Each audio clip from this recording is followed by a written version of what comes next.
श्री मैत्रेय जी कहते हैं, विदुर जी, इस प्रकार तप, विद्या और समाधि के द्वारा अपने उत्पत्ति स्थान श्री भगवान को देखकर तथा अपने मन और वाणी को शक्ति के अनुसार उनकी स्तुति कर ब्रह्मा जी थके से होकर मौन हो गए।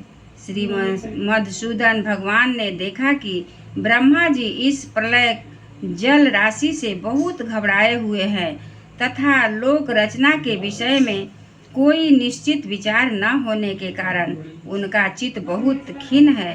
तब उनके अभिप्राय को जानकर वे अपनी गंभीर वाणी से उनका खेद शांत करते हुए कहने लगे। श्री भगवान ने कहा, वेद गर्भ, तुम विषाद के वशीभूत हो, आलस्य न करो, सृष्टि रचना के उद्यम में तत्पर हो जाओ। तुम मुझसे जो कुछ चाहते हो उसे तो मैं पहले ही कर चुका हूँ। तुम एक बार में फिर तप करो और भगवान ज्ञान का अनुष्ठान करो। उनके द्वारा तुम सब लोगों को स्पष्टतया अपने अंतःकरण में देखोगे। फिर भक्ति युक्त और समाहित चित्त होकर तुम संपूर्ण लोक और अपने के में मुझको व्याप्त देखोगे और तथा मुझ में संपूर्ण लोक और अपने आप को देखोगे। जिस समय जीव काष्ठ में व्याप्त अग्नि के समान समस्त भूतों में मुझे ही स्थित देखता है, उसी समय वह अपने ज्ञान रूप मल से युक्त हो जाता है। तब वह अपने को भूत, इंद्रिय, गुण और अंतःकरण में से रहित तथा स्वरूपतः मुझसे अभिन्न देखता है। तब मोक्ष पद प्राप्त कर लेता है।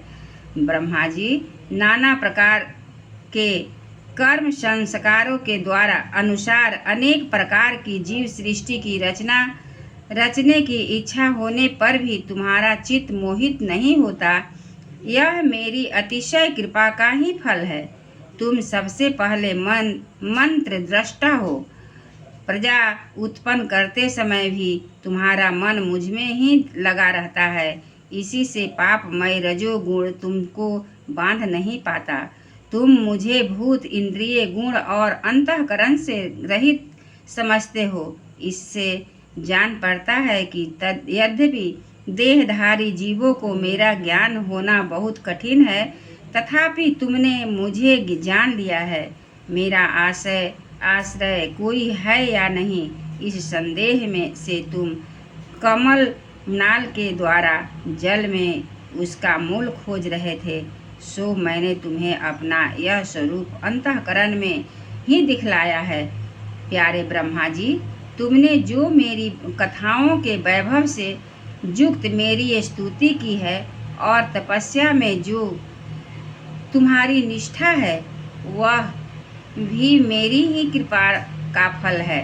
लोक रचना को इच्छा से तुमने सगुण प्रतीत होने पर भी जो निर्गुण से मेरा वर्णन करते हुए स्तुति की है, उससे मैं बहुत प्रसन्न हूँ। तुम्हारा कल्याण हो।